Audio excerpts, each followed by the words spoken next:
Hello दोस्तों, आज हम बात करेंगे हिंदी साहित्य में नाटक विधा से जो प्रश्न बनते हैं कि दिल्ली केंद्रीय विद्यालय, जीआईसी प्रवक्ता, टीजीटी, पीजीटी आदि परीक्षाओं में हमेशा यहाँ से प्रश्न पूछे जाते हैं।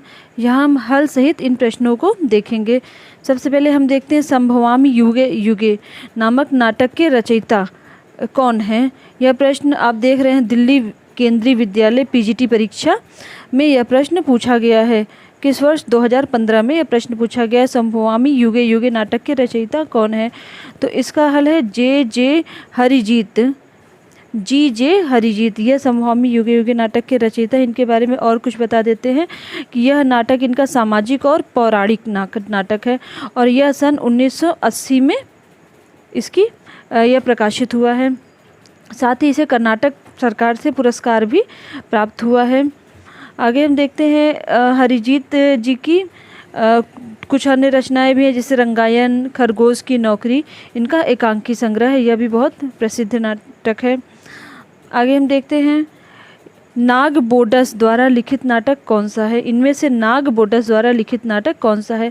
यह देखिए 2015 में जीआईसी प्रवक्ता में यह प्रश्न पूछा गया है। जीआईसी प्रवक्ता 2015 में यहाँ से प्रश्न बना है, नाग बोडस द्वारा लिखित नाटक कौन सा है। तो नाग बोडस द्वारा लिखित नाटक है खूबसूरत बहू।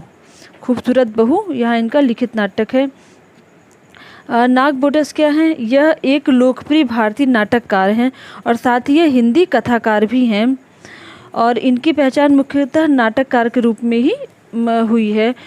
इनके अन्य नाटकों में खूबसूरत बहू है, बाबा लोचन दास है, नर नारी, कृति विकृत आदि इनके अन्य नाटक भी है। नर नारी, कृति विकृत आदि पूछे भी गए हैं।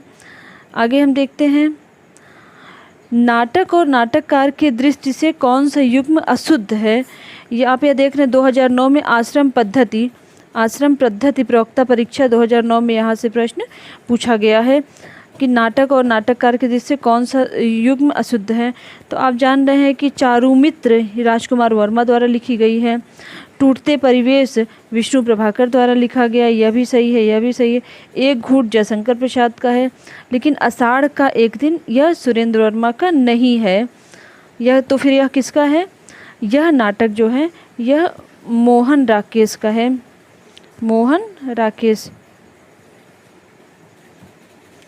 राकेश द्वारा लिखित आषाढ़ का एक दिन सन 1959 को इसे नाटक अकादमी पुरस्कार से सम्मानित किया गया था। 1959 में यह रचित था। आगे हम देखते हैं,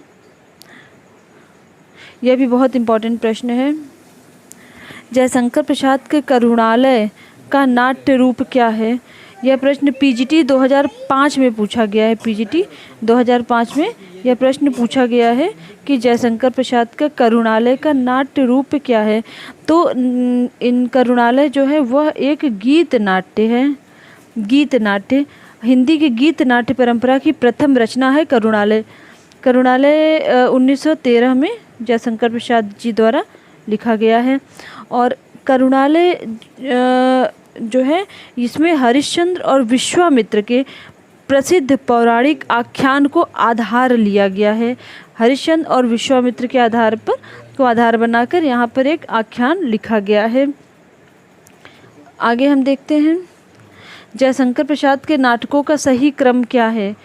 मतलब यह रचना की दृष्टि से कौन पहले लिखा गया है और कौन सा बाद में लिखा गया है। तो यहाँ पूछा गया सही क्रम क्या है। तो सही क्रम के आधार पर हम देख रहे हैं यहाँ पर विशाखा, अजातशत्रु, कामना, स्कंदगुप्त, यह सही क्रम है। विशाखा जयशंकर प्रसाद द्वारा 1921 में लिखा गया है। अजातशत्रु 1922 में लिखा गया है। कामना इन्होंने लिखा है 1927 में। और स्कंदगुप्त लिखा है 1928 में। यह प्रश्न दिल्ली केंद्रीय विद्यालय पीजीटी 2015 में पूछा गया है। इसी तरह से आप हमसे जुड़े रहिए, हम आगे और भी लेकर आते हैं और भी नाटकों के प्रश्न को लेकर आते हैं। धन्यवाद।